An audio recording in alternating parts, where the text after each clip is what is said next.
Last week, President Trump handed down several sweeping executive orders, one of which looks to overhaul federal election policies around the country.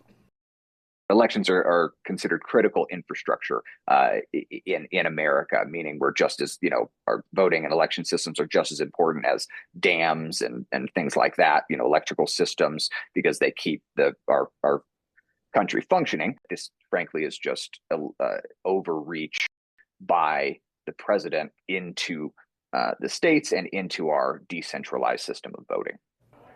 Right now in New Mexico, you could register to vote with any state ID, current or expired. However, this new order would have stricter policies requiring either a U.S. passport, a real ID, or military ID.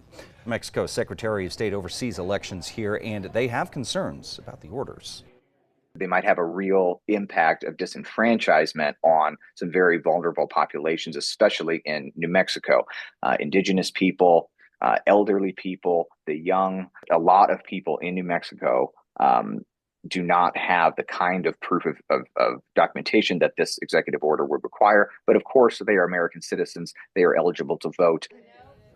The executive order also calls on state election officials to open their voter databases up to the Department of Homeland Security and to Elon Musk's Doge administrators. We clean our voter rolls in a very deliberate, ongoing way. We do not need the federal government to be coming in and dictating this process. They're probably not legally able to do that anyway. The executive order is likely to get challenged in federal court within the coming weeks. Election officials around the country have already questioned its constitutionality.